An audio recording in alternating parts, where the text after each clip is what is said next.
Alors dans cette vidéo, on va continuer à étudier la mobilité sociale, cette fois-ci en s'éloignant des tables de mobilité, mais en voyant d'une part ce que peut on en déduire sur l'évolution de la mobilité sociale à long terme, et puis ensuite en étudiant les causes de la mobilité sociale. Alors commençons tout de suite par voir comment a évolué la mobilité à long terme. Alors ça, c'est pas nécessairement quelque chose qui est dans le programme, mais en même temps, c'est quelque chose qui servira pour vos dissertations ou vos essais-trois. Comment est-ce que on peut, comment dire, caractériser l'évolution de la mobilité? Bah, le premier point, c'est que ça va se baser sur une comparaison de tables de mobilité à 2 époques données. Notamment, on va évaluer la mobilité, des Trente Glorieuses à une table de mobilité, par exemple, actuelle. Qu'est-ce qu'on pourra en déduire? Eh ben, le premier point, c'est que globalement, au fur et à mesure qu'on avançait dans les Trente Glorieuses, la société française est devenue plus mobile. En effet, d'un côté, on constate une régression de l'immobilité. C'est-à-dire qu'en 1953, on constate que les deux tiers des hommes occupaient la même PCS que leur père. Aujourd'hui, on se souvient qu'il n'y en a plus qu'un tiers. Donc, ce qui veut dire qu'inversement, la mobilité observée, je vous rappelle que mobilité potentielle égale mobilité observée plus immobilité, la mobilité observée va augmenter en proportion inverse. Ce qui veut dire qu'aujourd'hui, deux tiers des hommes occupent une PCS différente de celle de leur père. D'autre part, dans les Trente Glorieuses, quels ont été les flux de mobilité observés qu'on a pu constater? Eh ben, c'était principalement des flux de mobilité ascendants, vers les professions intermédiaires, vers les cadres et professions intellectuelles supérieures, et donc on a eu des flux de mobilité ascendants qui ont été massifs, et il y avait également quelque chose qui n'apparaît pas nécessairement dans les tables de mobilité, mais c'est qu'on a une mobilité intragénérationnelle, ou bien une mobilité professionnelle, qui est intense et qui fait que, alors qu'auparavant on avait tendance à rester toujours dans la même entreprise, vous qui allez arriver sur le marché du travail, on considère que vous allez changer entre 5 et 7 fois de métier au cours de votre carrière. Donc la société, de ce point de vue-là, elle est beaucoup, beaucoup, beaucoup plus mobile qu'avant, et la reproduction sociale a considérablement régressé malgré tout. Malgré tout, on peut considérer que la mobilité, la reproduction sociale demeure et continue à exister. D'un côté, on avait vu dans la table de destinée que il y avait une forte proportion de fils d'ouvriers qui devenaient ouvriers, une forte proportion de fils de cadres qui devenaient eux-mêmes cadres, c'était 55%. Et donc, on constate qu'aux extrémités de la hiérarchie sociale, la reproduction sociale reste très intense. D'autre part, quand on regarde quels sont les trajets de mobilité sociale, quand on a une mobilité sociale ascendante, c'est une mobilité qui est, comment dire, courte, des trajets de proximité, c'est-à-dire que si vous êtes fils d'employé, vous avez plus de chances de devenir euh, profession intermédiaire plutôt que, par exemple, devenir cadre. C'est même pareil, si vous êtes fils d'ouvrier, vous allez plutôt devenir employé ou profession intermédiaire que cadre. Et donc, la majorité des trajets de mobilité sociale vont être ce qu'on appelle des trajets courts, par opposition aux trajets longs, qui vous feraient traverser toute l'étendue de la hiérarchie sociale. Ça fait qu'il y a un certain nombre de médias, principalement, qui parlent d'une panne de l'ascenseur social. Alors, qu'est-ce que ça veut dire, cette panne de l'ascenseur social? Ça serait représenter la société comme une sorte d'ascenseur qui, nécessairement, vous amènerait à l'étage du dessus. Et qu'il y aurait quelque chose qui serait cassé et qui ferait qu'aujourd'hui, il y aurait plus de mobilité sociale. En effet, on constate que d'un côté, la mobilité nette, c'est-à-dire que c'est la mobilité observée moins la mobilité structurelle, a tendance à stagner, voire à diminuer. Et donc, ça veut nous dire que la mobilité qui reste, c'est principalement une mobilité qui est liée à la mobilité structurelle. D'autre part, la mobilité sociale, elle concerne principalement les classes moyennes, et pas nécessairement les classes populaires, c'est-à-dire les ouvriers ou les agriculteurs. Enfin, on constate une augmentation progressive au fur et à mesure du temps des trajectoires descendantes, c'est-à-dire de personnes qui occupent des positions sociales inférieures à celles de leur père, alors qu'on avait été habitué pendant toutes les Trente Glorieuses à uniquement des trajectoires ascendantes. Alors, face à ce constat-là, il y a un certain nombre de sociologues qui ont réfléchi à ce phénomène-là et qui ont mis un concept pour parler de ce phénomène-là. Et ce concept, c'est le déclassement. Donc le déclassement, attention, c'est un concept qui regroupe d'une part le fait d'occuper une position sociale inférieure à celle de ses parents, Mais également, c'est le fait de, comment dire, diminuer ou baisser de position sociale au cours de sa carrière professionnelle. Par exemple, on imagine que vous êtes cadre, que vous vous retrouvez au chômage, et puis bah, vous avez du mal à retrouver un métier de cadre, et donc vous allez devoir accepter un métier qui correspond à une profession intermédiaire. Et donc au cours de votre carrière, vous allez connaître un déclassement social intragénérationnel, et ce genre de phénomène est de plus en plus fréquent. Enfin, le déclassement, ça regroupe également le déclassement scolaire.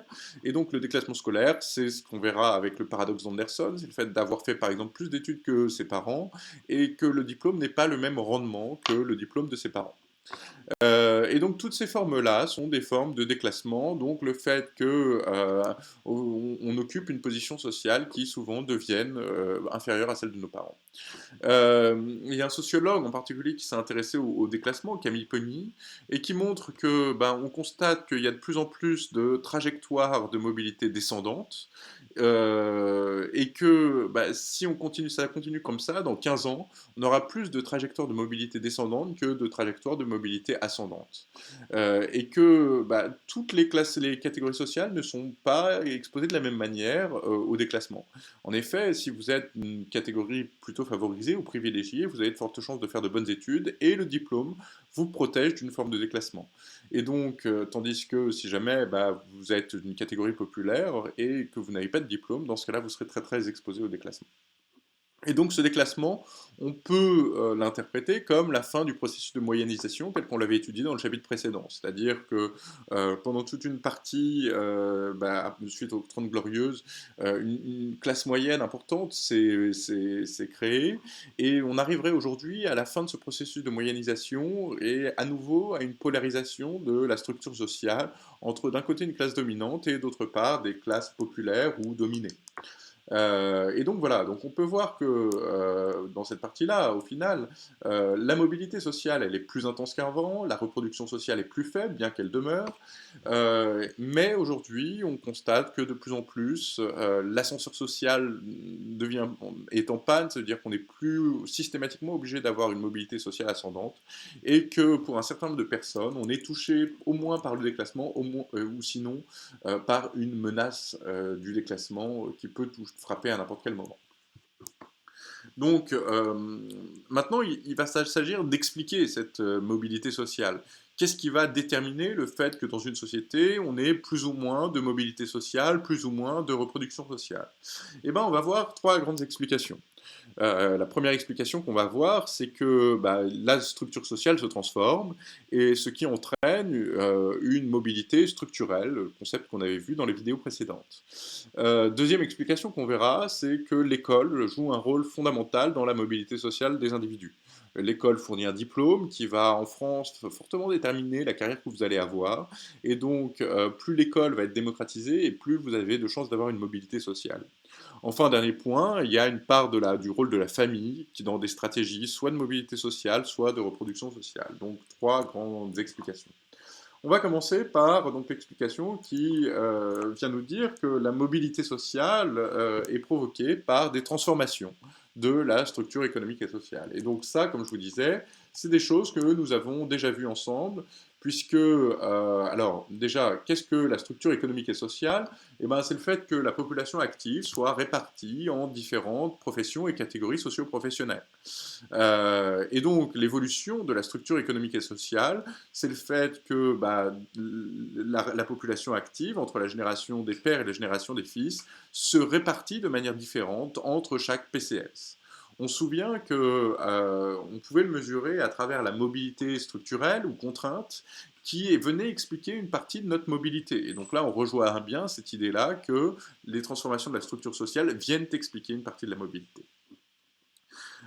Concrètement, alors ça peut être des chiffres intéressants, c'est-à-dire que on constate qu'en 1953, par exemple, il y avait environ un quart de notre mobilité observée qui venait s'expliquer par de la mobilité structurelle. C'est-à-dire qu'il y avait un quart des personnes qui avaient changé de position sociale qui l'avaient fait parce que la structure économique et sociale avait changé.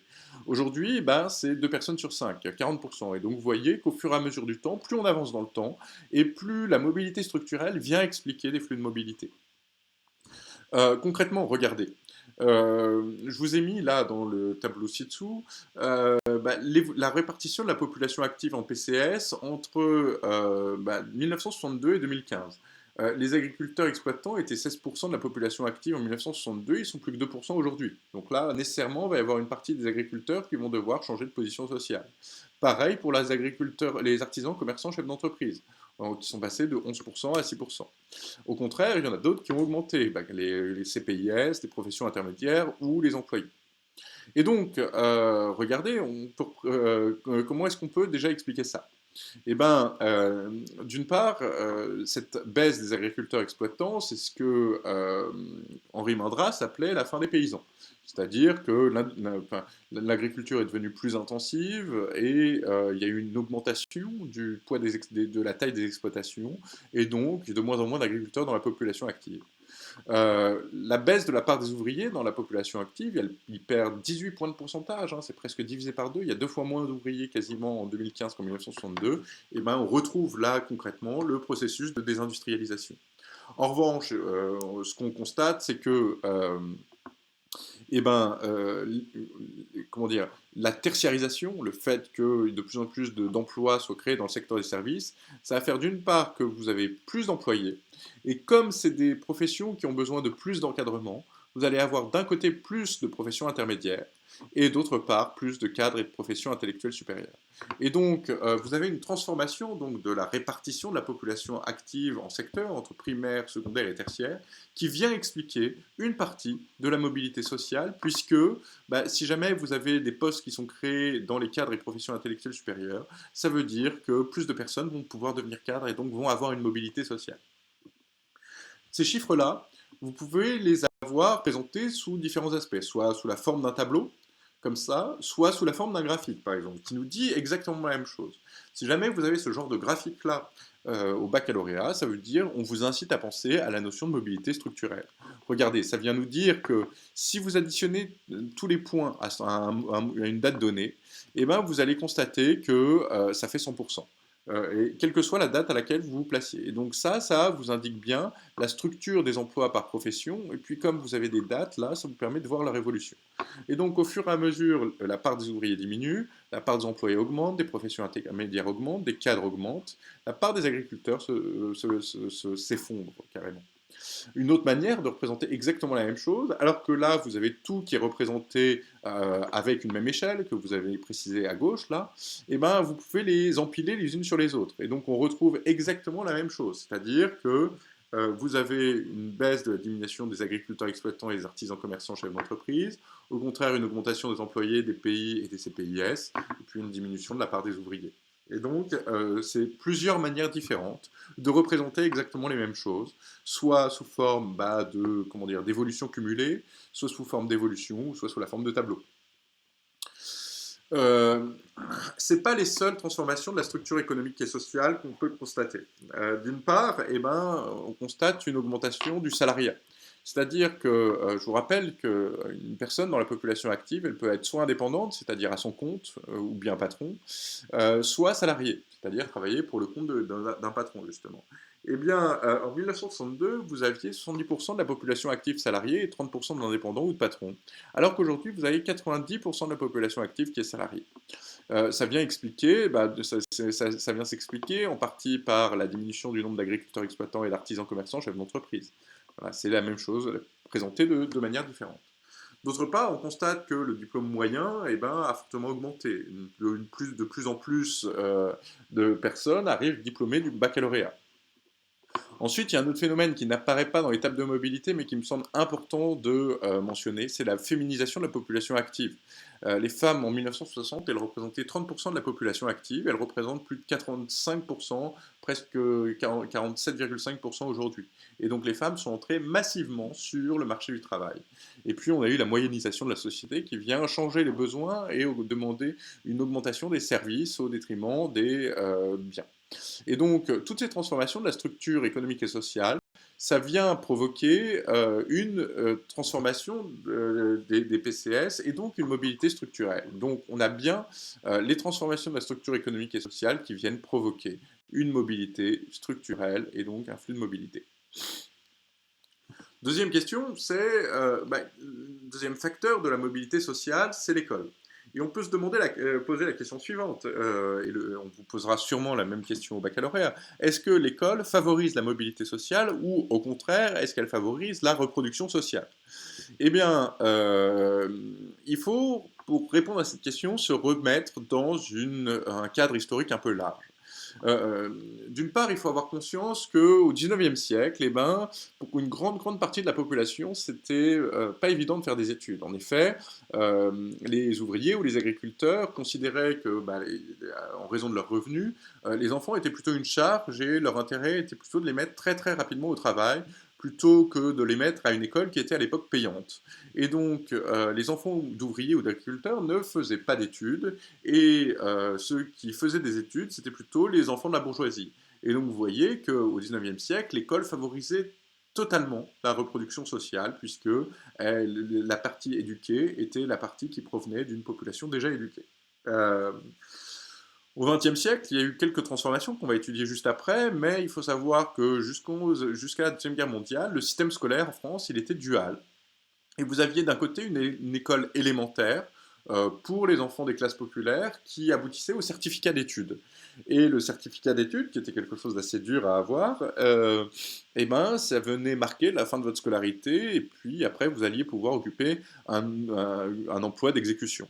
En revanche, pour faire des études supérieures, vous deviez avoir le baccalauréat, et seulement les élèves qui allaient au lycée pouvaient avoir le baccalauréat. Et donc on avait un système absolument dual en deux parties, un pour les bourgeois plutôt et l'autre pour les enfants des classes populaires. Et donc là encore, l'école favorisait la reproduction sociale.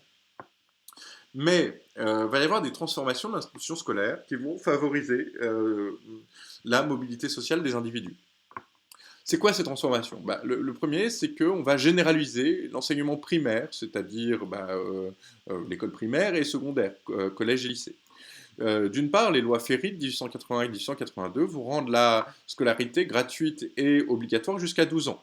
On va créer un baccalauréat féminin en 1912, puis un baccalauréat technologique en 1968, un baccalauréat professionnel en 1985 et le collège unique en 1975. Et donc, on constate que d'une part, la scolarité devient gratuite. D'autre part, on crée toute une série de baccalauréats à destination d'une série de populations qui, au départ, ne suivaient pas d'études, que ce soit plutôt les filles, que ce soit les personnes qui voulaient faire des métiers plutôt professionnels ou technologiques. Enfin, on met fin au système dual pour créer un collège unique. Et donc, l'enseignement primaire et secondaire devient à la fois gratuit, obligatoire, et donc va se généraliser dans la population. La conséquence de tout ça, ça va être qu'en 1960, il y avait environ 5% d'une classe d'âge qui était diplômée du baccalauréat.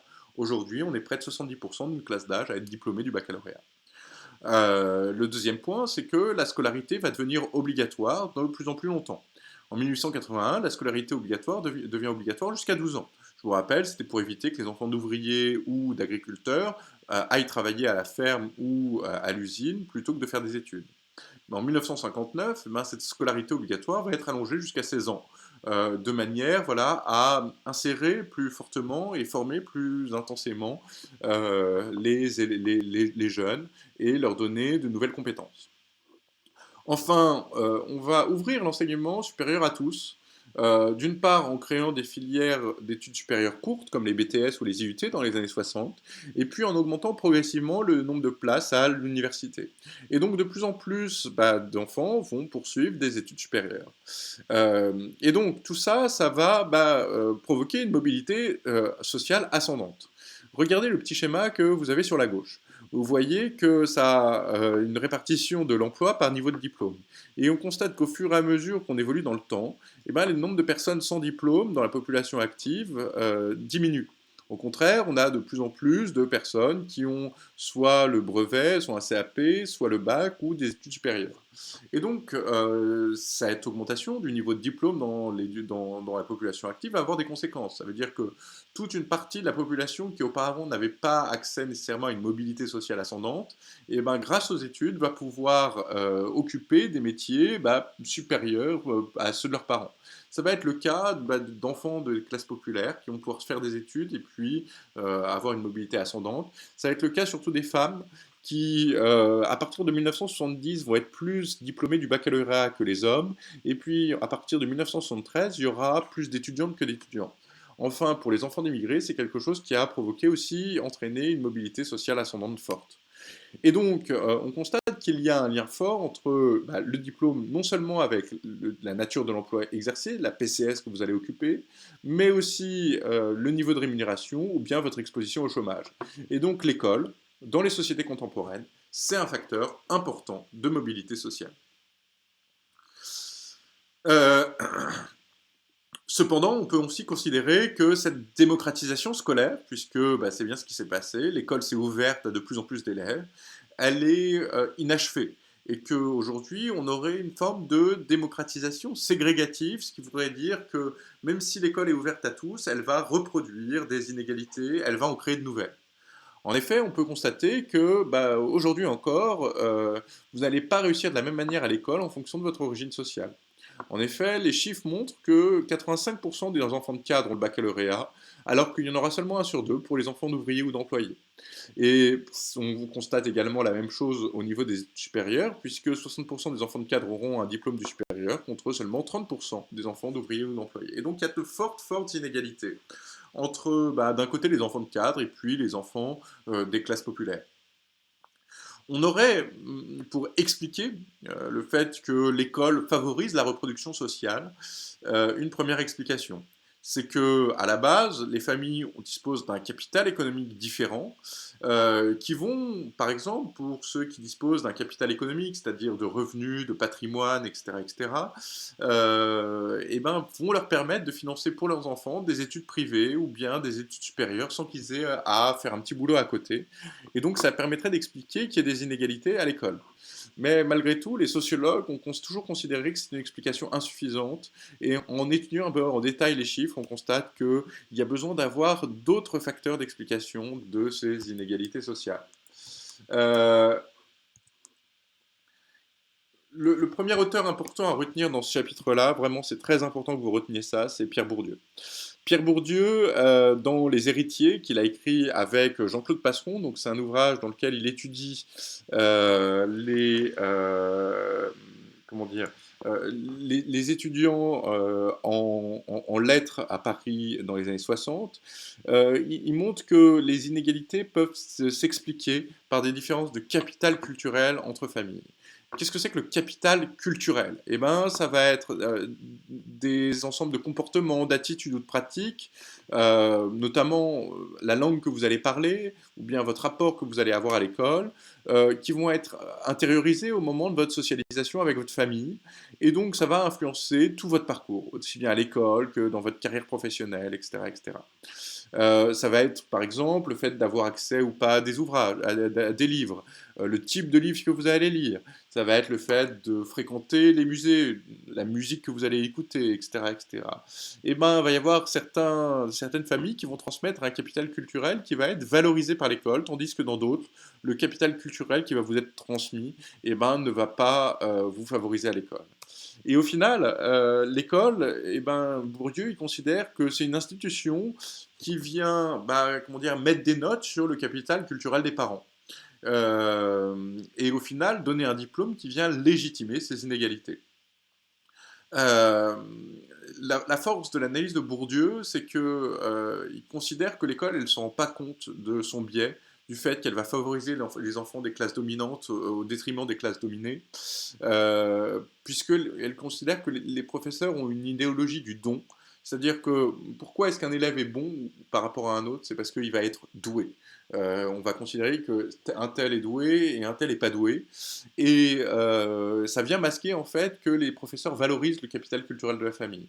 Et donc l'école, ça vient traiter des personnes qui sont inégales, qui disposent d'un capital culturel inégal, comme si ces personnes étaient égales. Et donc c'est à cause de ça que l'école va favoriser la reproduction sociale en donnant une légitimité à des inégalités entre PCS qui existent au départ. Il y a un deuxième auteur donc, qui va s'intéresser à cette question de la réussite scolaire et qui va, comment dire, en même temps reprendre l'analyse de Bourdieu et qui va la dépasser. Cet auteur, c'est Raymond Boudon, dans son ouvrage L'inégalité des chances à l'école. Euh, pour ça, il se base sur une étude de la réussite en CM2 et qui avait été réalisée dans les années 60.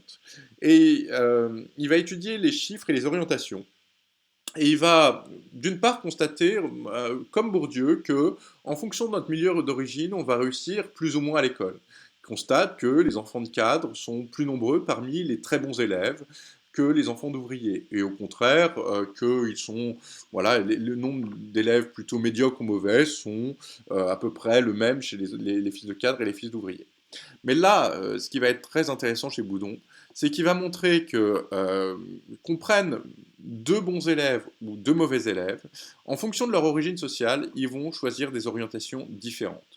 Par exemple, si vous êtes un mauvais élève, enfant de cadre, vous allez avoir tendance à plus poursuivre des études supérieures que si vous êtes un mauvais élève, enfant d'ouvrier. Si vous êtes un mauvais élève, enfant d'ouvrier, vous allez avoir tendance à vous dire, bon, je vais commencer à travailler immédiatement, alors qu'un mauvais élève, enfant de cadre, va se dire, j'ai quand même intérêt à poursuivre des études, j'aurai un diplôme et je serai protégé. Comment est-ce qu'il explique ces différences d'orientation?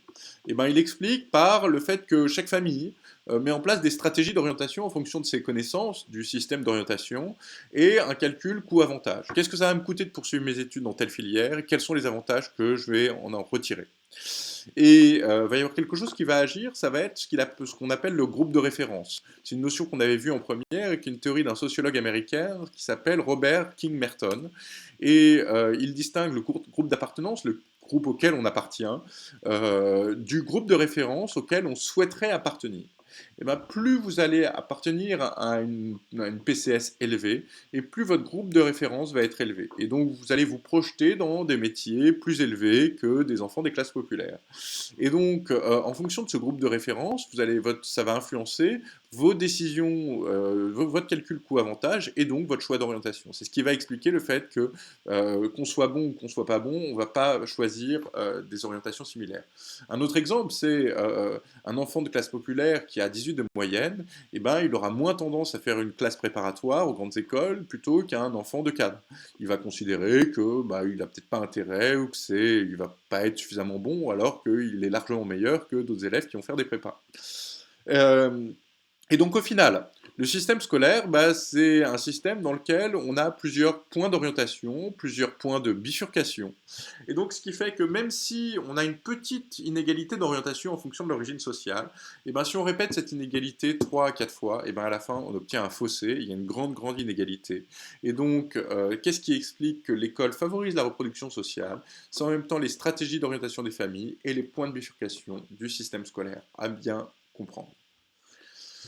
Dernière théorie qui fait que bah, l'école joue peut-être moins dans la mobilité sociale aujourd'hui, c'est ce qu'on appelle le paradoxe d'Anderson. Alors Anderson, c'est un sociologue américain qui a publié un article qui s'appelle Une note sceptique sur la relation entre éducation et mobilité verticale en 1961.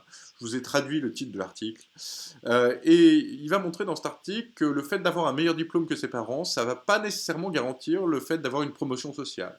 Vous pouvez avoir un diplôme plus élevé que celui de vos parents, mais au final, vous aurez un statut social inférieur. Et ça, c'est le paradoxe d'Anderson. Comment est-ce qu'on l'explique, le paradoxe d'Anderson? Eh bien, c'est que on a vu qu'en France, l'école s'était démocratisée et qu'il y avait de plus en plus d'une classe d'âge qui était diplômée du baccalauréat et qui poursuivait des études supérieures. Mais malgré ça, eh ben, le nombre de postes de cadres créés dans la population active va augmenter moins vite que le nombre de diplômés du supérieur, et donc il va y avoir des personnes qui auront fait des études longues et qui ne vont pas trouver un métier qui corresponde à leur niveau de diplôme. Par exemple, si on regarde entre 1960 et 1980, eh ben, on n'est pas, les cadres, il y avait 5% de cadres en 1960, alors qu'il y en avait 8% en 1980. Donc ça a augmenté de 60%, mais voilà, donc une augmentation relativement forte. Mais dans le même temps, la part des bacheliers dans la population active a triplé. Donc, vous voyez que le nombre de bacheliers a augmenté beaucoup, beaucoup plus vite que le nombre de postes de cadres disponibles dans la population, ce qui vient expliquer le fait que le rendement des diplômes s'affaiblit. Euh, On peut aller juste un tout petit peu plus loin avec le paradoxe d'Anderson pour considérer que le revers de la médaille, c'est pas que ça sert à rien de faire un diplôme, mais au contraire que dans la société actuelle, c'est de plus en plus important de faire des études. En effet, avoir un meilleur diplôme, par exemple avoir un bac plus 5, ça vous assure plus aujourd'hui d'être 4, contrairement à avant. Mais ça vous assure d'être protégé contre le chômage et d'avoir le métier qu'auparavant occupaient des personnes qui avaient fait un bac plus 2. Et donc plus vous aurez de diplôme, plus vous serez protégé, moins vous en aurez, plus vous serez exposé au chômage. Et donc le diplôme devient de plus en plus un critère de sélection, même si ce n'est pas un critère de mobilité sociale ascendante. J'espère que c'est clair. Enfin, dernier point, le rôle de la famille dans la mobilité et la reproduction sociale. D'une part, le premier point qu'on peut voir, c'est que la famille, c'est un facteur de reproduction sociale qui vient s'opposer à la mobilité sociale. En effet, d'après Bourdieu, notre famille, elle nous transmet un certain nombre de capitaux. Un capital économique, c'est-à-dire un patrimoine, mais également un capital culturel, un rapport avec la culture qui est valorisé à l'école, et puis également un capital social, c'est-à-dire comment dire, non seulement un réseau de relations, mais en même temps ce à quoi nous donne accès notre capital social.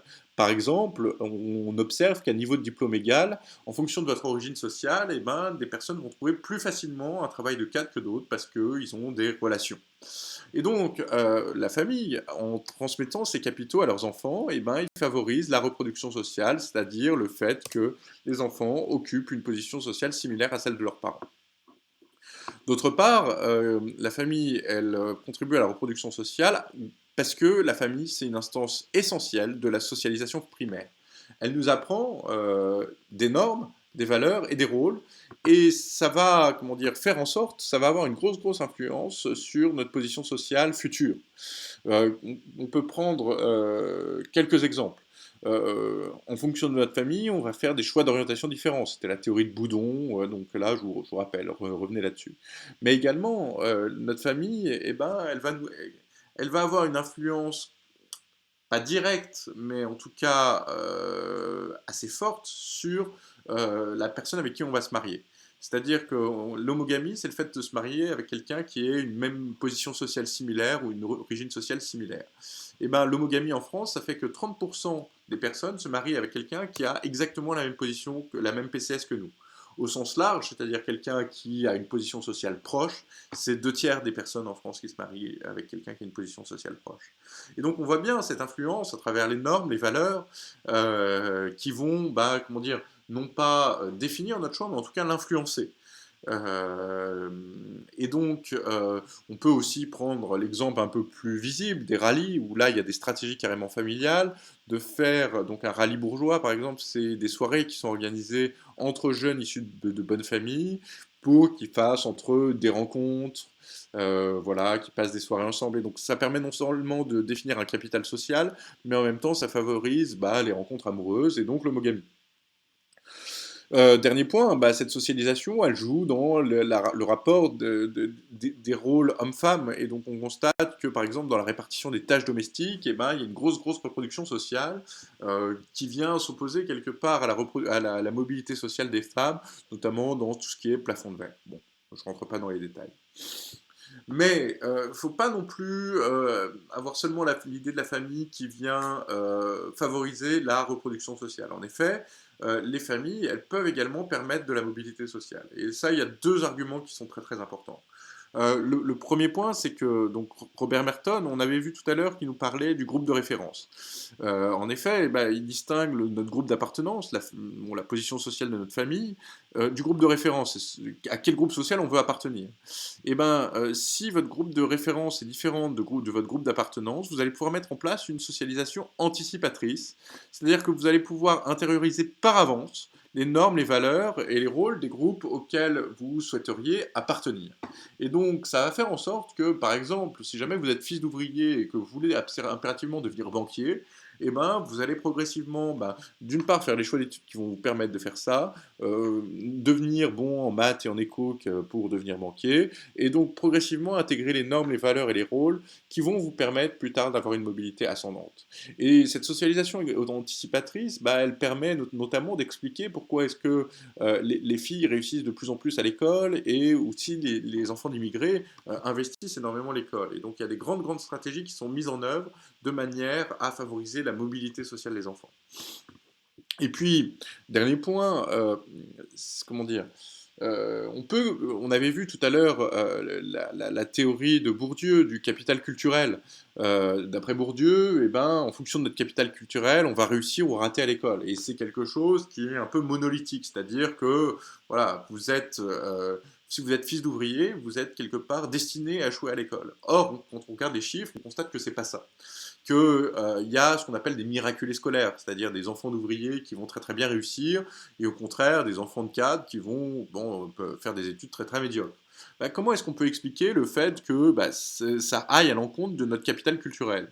Eh ben, Bernard Lahire, dans son ouvrage Tableau de famille, il va montrer que les familles, elles sont très diverses, non seulement entre elles, mais à l'intérieur d'une même famille, vous pouvez avoir des tendances qui sont contradictoires. Euh, C'est-à-dire que, par exemple, vous pouvez avoir une famille où vous avez un capital social très important, mais où en même temps vous vous retrouvez tous les dimanches à regarder Michel Drucker, et puis de temps en temps vous allez écouter du rock, et de temps en temps vous allez faire des sorties en forêt, et tout ça, si on le lit à partir du capital culturel, on ne saura pas dire cette famille elle a un capital culturel très important ou très faible. Non, au contraire, les familles elles sont très variées, parfois contradictoires, et donc, c'est difficile de lire l'influence monolithique d'un seul facteur dans la mobilité sociale des individus.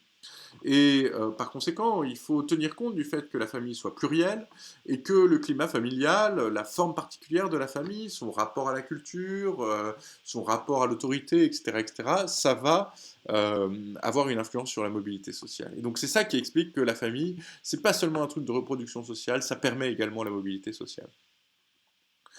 Voilà, donc pour résumer, donc regardons le programme. On étudiera les déterminants de la mobilité et de la reproduction sociale, l'évolution de la structure socio-professionnelle, le rôle de l'école, le rôle de la famille. C'est ce qu'on a vu.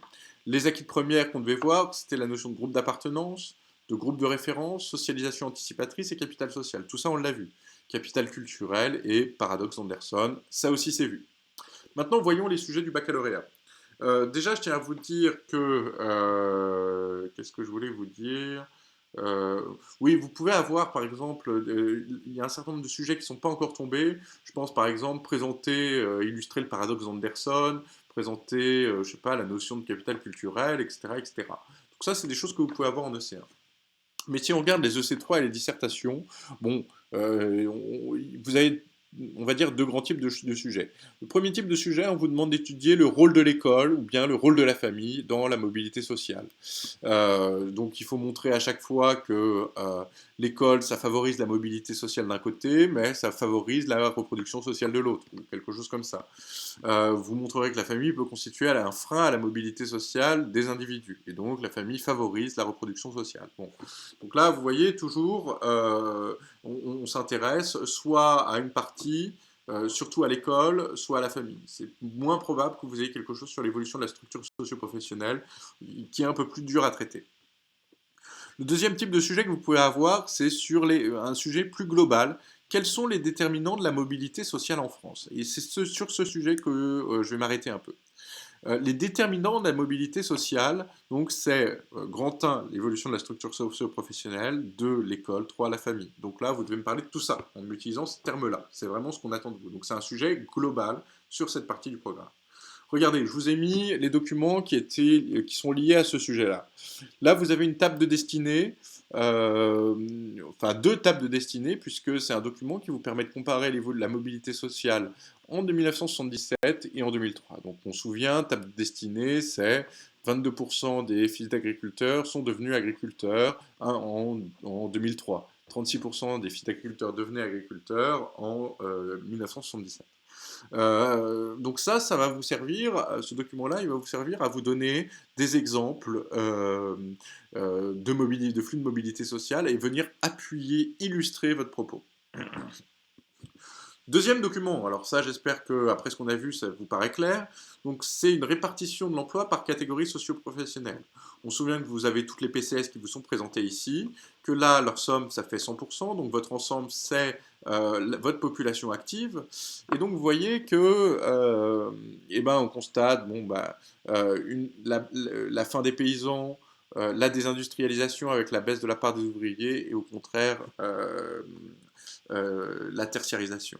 Et donc, ça doit vous faire penser à l'évolution de la structure sociale est un facteur de mobilité sociale. Ça, c'est vraiment très très important. Donc là, vraiment, c'est un document qui est un pense-bête. Si vous avez ce document-là, c'est pour vous dire attention, vous devez penser à ce type d'explication. Et si vous n'y pensez pas, vous serez sanctionné.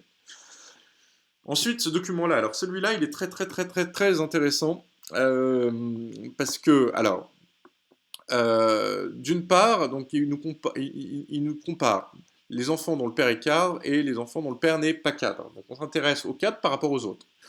On étudie d'une part la part des diplômés. Quels sont ceux qui sont diplômés du supérieur? C'est ce qu'on nous indique. Et donc, par exemple, les enfants de cadre, eh ben, 37% d'entre eux ont un bac plus 5 et plus. 18% ont un bac plus 3 ou un bac plus 4. Et 18% ont un bac plus 2. Donc vous voyez qu'ils sont extrêmement, extrêmement diplômés. Et ils sont plus diplômés que le reste de la population active. Que le reste des enfants dont le père n'est pas cadre. C'est ce que nous dit cette première colonne. C'est-à-dire que là, ça doit vous faire penser à des explications en termes de capital économique, capital culturel Bourdieu, ou bien stratégie d'orientation Boudon. Donc là, attention. Et après, regardez, c'est la part des cadres 3 ans après l'obtention du diplôme. C'est-à-dire que parmi, par exemple, les 37% qui ont un bac plus 5 et plus, eh ben, il y en aura 73% qui seront cadres 3 ans après leur diplôme. Attention. Et si par exemple on constate, regardez, on s'intéresse seulement à la ligne là et à la ligne là. Si votre père n'est pas cadre, que vous avez un bac plus 5, 3 ans après votre diplôme, dans 62% des cas, vous serez cadre. Pareil, même situation, mais votre père est cadre, 73%, 3 ans après, vous serez cadre. Et donc, 11 points de pourcentage en plus de cadre entre les deux. Comment est-ce qu'on l'explique? Eh bien, c'est le capital social. C'est-à-dire que si votre père est cadre, vous disposez d'un capital social de relations, si vous préférez, qui vont vous permettre de trouver de meilleures places, de progresser plus rapidement, et donc d'avoir un meilleur rendement de votre diplôme. C'est-à-dire que même si vous avez le même diplôme, même si votre père n'est pas cadre et que vous avez survécu à toutes les inégalités du système scolaire, et ben encore après, en fonction de votre capital social, et ben vous allez encore être confronté à des inégalités. Et donc ça, ce tableau-là, il vous incite à penser à la fois aux inégalités face à l'école et également face à la famille. Dernier document, obtention du baccalauréat selon la génération et le milieu social. Ça vous dit d'une part que de plus en plus d'enfants ont leur baccalauréat, c'est le truc du milieu, là je l'ai mal fait, mais qu'on a quand même des enfants de cadre qui ont plus que les enfants d'ouvriers ou d'employés. Et donc ça vous dit en même temps que l'école s'est démocratisée, mais il y a encore des inégalités sociales. Voilà. Et donc, au final, ces documents-là, ça vous incite à penser à tous les éléments du cours. Là, c'est un dossier documentaire extrêmement clair. Donc moi, ce que je vous propose, c'est que le plan suivant, d'une part, dire que les transformations de la structure économique et sociale entraînent une mobilité structurelle, que l'emploi se répartit différemment entre les secteurs d'activité, fin des paysans, etc., etc. Et puis qu'on constate que la mobilité structurelle qui a augmenté aujourd'hui, elle semble un peu stagner. Mais il reste une part de la mobilité nette qui peut s'expliquer par l'école et les stratégies familiales, avec grand A l'école et grand B les familles. Donc voilà, bon, c'est une proposition de plan, je pense qu'il y a mieux à faire, mais c'est quand même pas mal. Voilà. Euh, Conclusion de ce chapitre-là. Je vous disais la dernière fois que, comment dire, ce chapitre il était important en lien avec le chapitre sur les liens sociaux et le lien sur la structure sociale. Je voudrais juste insister sur le fait que d'un côté, entre mobilité sociale et structure sociale, il existe un lien. En effet, plus une société sera divisée en classes, et moins il y aura de mobilité sociale. Plus une société sera fluide et aura de mobilité sociale, et comment dire, plus les classes sociales seront fragiles, mobiles, et plus on sera dans une société de classe moyenne. C'est le premier point. Donc plus vous avez une mobilité sociale, plus vous êtes dans une société de classe moyenne. Deuxième point, c'est classe sociale, le lien entre classe sociale et liens sociaux. Vous avez ici, dans ce chapitre-là, on aborde le rôle de la famille pour la mobilité sociale, le rôle de l'école pour la mobilité sociale. Dans le prochain chapitre, sur les liens sociaux dans les sociétés où règne le primat de l'individu, on reprend ces deux thèmes-là, de la famille et de l'école, mais on se pose la question de savoir quel est leur rôle dans l'intégration des individus. Alors, non seulement il ne faut pas confondre les deux chapitres, hein, c'est deux chapitres différents, mais en même temps il y a un certain nombre d'éléments, la théorie des capitaux de Bourdieu, la démocratisation de l'école, etc., que vous pouvez utiliser dans les deux chapitres. Donc voilà, donc faites des liens entre vos parties de sociologie.